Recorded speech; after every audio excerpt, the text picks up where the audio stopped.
ಶ್ರೀರಾಮ ಮಂದಿರ ಉದ್ಘಾಟನೆ ವಿಚಾರಕ್ಕೆ ಸಂಬಂಧಪಟ್ಟ ಹಾಗೆ ಬಿಜೆಪಿ ಕಾಂಗ್ರೆಸ್ ವಿರುದ್ಧವಾಗಿ ರಾಮಾಸ್ತ್ರವನ್ನ ಹೂಡಿತ್ತು. ಇದೀಗ ಕಾಂಗ್ರೆಸ್ ಶಂಕರಾಸ್ತ್ರವನ್ನ ಹೂಡುವಂತ ಪ್ರಯತ್ನ ಮಾಡ್ತಾ ಇದೆ. ಅದಕ್ಕೆ ಒಂದು ಉದಾಹರಣೆ ಅಂತಂದ್ರೆ ಖುದ್ದು ಮುಖ್ಯಮಂತ್ರಿಗಳೇ ಆಡಿರುವಂತ ಕೆಲ ಸಂಗತಿಗಳು ಕೂಡ. ಏನ್ ಹೇಳಿದ್ರು ಮುಖ್ಯಮಂತ್ರಿಗಳು ಈ ವಿಚಾರಕ್ಕೆ ಸಂಬಂಧಪಟ್ಟ ಹಾಗೆ ಬನ್ನಿ ಕೇಳೋಣ. ಶ್ರೀರಾಮಚಂದ್ರನ ವಿರುದ್ಧವಾಗಿಲ್ಲ, ಅವರು ರಾಜಕೀಯ ಮಾಡಕ್ ಹೊರಟಿದ್ದಾರೆ.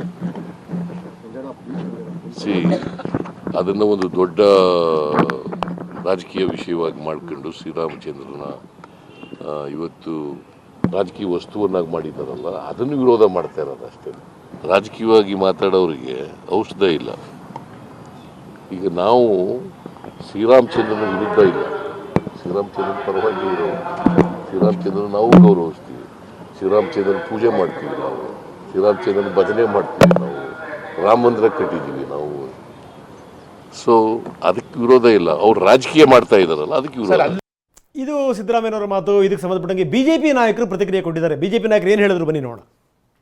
ಕಾಂಗ್ರೆಸ್ನವ್ರಿಗೆ ಆಮಂತ್ರಣ ಇದ್ದರೂ ಸಹ ನಾವು ಹೋಗೋದಿಲ್ಲ ಅನ್ನುವಂಥ ಒಂದು ತೀರ್ಮಾನವನ್ನು ತಗೊಂಡಿರುವಂಥದ್ದು ಅತ್ಯಂತ ದುರ್ದೈವದ ಸಂಗತಿ. ಅಲ್ಪಸಂಖ್ಯಾತರ ಮತಕ್ಕಾಗಿ ಬಹುಸಂಖ್ಯಾತರು ಶ್ರದ್ಧೆಯಿಂದ ನಂಬಿರುವಂಥ ರಾಮಾಯಣ, ಮಹಾಭಾರತ, ಸನಾತನ ಧರ್ಮವನ್ನು ಟೀಕೆ ಮಾಡೋದು, ವಿರೋಧ ಮಾಡೋದು, ಆ ದೃಷ್ಟಿಯಿಂದ ಅದೇ ಲೆಕ್ಕದಲ್ಲಿ, ಅದೇ ಫ್ರೇಮ್ವರ್ಕ್ದಲ್ಲಿ ಇವತ್ತು ಈ ರಾಮ ಮಂದಿರ ಉದ್ಘಾಟನೆ ಆಹ್ವಾನವನ್ನು ತಿರಸ್ಕರಿಸಿದರೆ ನನಗೇನಿದೆ ಆಶ್ಚರ್ಯ ಆಗಿಲ್ಲ. ರಾಮ ಹಿಂದೂಗಳನ್ನು ಜೋಡಿಸ್ತಾನೆ. ಯಾರಿಗೆ ಹೊಡಿಬೇಕು ಅಂತ ಮನಸ್ಸಿರುತ್ತೋ ಅವ್ರು ಸಿದ್ದರಾಮಯ್ಯನವ್ರ ಥರ ಹೇಳಿಕೆ ಕೊಡ್ತಾರೆ. ಸಿದ್ದರಾಮಯ್ಯನವರು ಹಿಂದೂಗಳನ್ನು ಹೊಡೆಯೋದ್ರೊಳಗೆ ಎಕ್ಸ್ಪರ್ಟು. ಅಲ್ಪಸಂಖ್ಯಾತರ